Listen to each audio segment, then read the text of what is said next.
México, el perdón de una víctima y propuestas polémicas como la despenalización de las drogas o la amnistía a criminales llevan a un choque de opiniones que afecta al futuro mandatario de México, Andrés Manuel López Obrador. También puedes leer, entregan constancia de mayoría a Andrés Manuel López Obrador, la amnistía es algo engañoso y mucha gente la va a usar para perjudicar, y por ello es muy importante analizarla para que las autoridades establezcan y sepan a qué se están enfrentando, dijo hoy a F. Rogelio Amaya, víctima de tortura y encarcelado durante 4 años. También puedes leer, simpatizantes arropan a Andrés Manuel López Obrador. Amaya, quien este martes participó en Ciudad Juárez en el primer foro Escucha para trazar la ruta de pacificación del país y la reconciliación nacional, organizado por López Obrador, refleja el parecer de muchas víctimas de violaciones a derechos humanos en México, acusado de participar en 2010 en un atentado con coche bomba en esta fronteriza ciudad. Fue torturado por fuerzas de seguridad y encarcelado.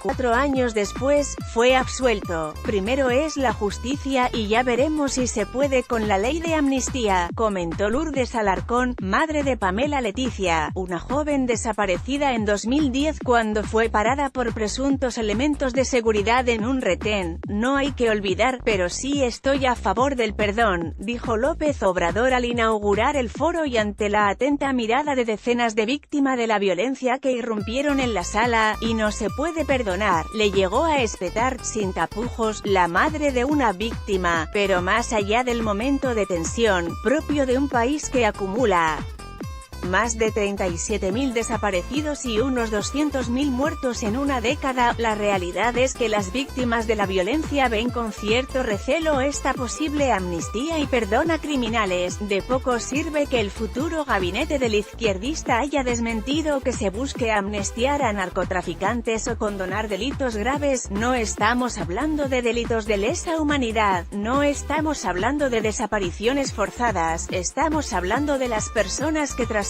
o cultivan drogas, explicó a Olga Sánchez Cordero. Además del temor de muchos a amnistiar a criminales, también planean dudas acerca de la despenalización de drogas. Olga Sánchez Cordero.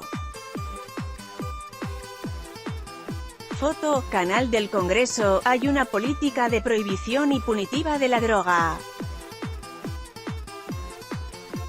Con una política de no prohibición, los hoy detenidos podrían tener otra suerte, puntualizó Sánchez Cordero, que apuesta por una paulatina despenalización de las drogas, empezando por la marihuana o el cultivo de amapola, un opiáceo con el que se produce heroína. No obstante, entre entidades civiles e incluso consumidores las opiniones son de nuevo encontradas. Para María Elena Ramos, directora de programa Compañeros, despenalizar y poner condiciones para que el consumo sea seguro beneficiaría a los adictos a las drogas, y su entidad civil, que lleva 32 años brindando asistencia a drogodependientes en Ciudad Juárez, en el estado de Chihuahua, podría instalar clínicas de inyección supervisadas sin enfrentar problemas con las autoridades. No obstante, Adrián Ríos, director de la Unidad de Hospitalización del Centro de Integración Juvenil, CIJ, de esta misma ciudad, dijo citando estudios científicos que la legalización de drogas como la marihuana no disminuiría su consumo. Este tipo de estrategias deben ser bien sustentadas, no nada más tomadas desde lo político, señaló AF,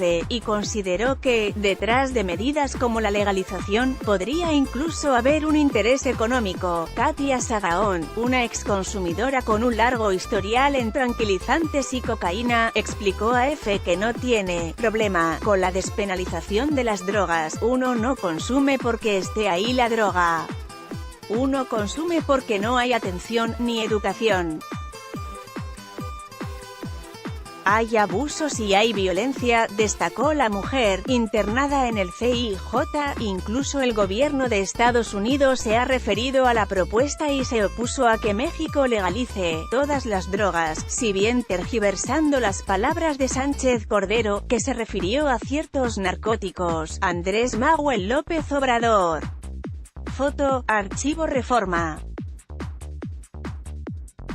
En este primer foro por la paz, cuyo lema es «Con las víctimas al centro», quedó patente que ambos temas, especialmente la amnistía, podría generar fricciones entre López Obrador y el electorado, que lo apoyó en un 53% en los comicios del 1 de julio. No obstante, por el momento todavía se impone la ilusión del cambio en un país con un gigante reto: terminar con una ola de violencia que dejó 31.174 homicidios en 2017, la cifra más alta en 2 décadas, del alrededor de 40 foros que se celebrarán en todo México. Esperamos mucho, porque hay mucha gente que ha sufrido y no se le han respetado los derechos humanos, y este es el primer gobierno que hace esto. Tenemos fe y esperanza en López Obrador, que asumirá el cargo el 1 de diciembre, concluyó Amaya, en esta nota.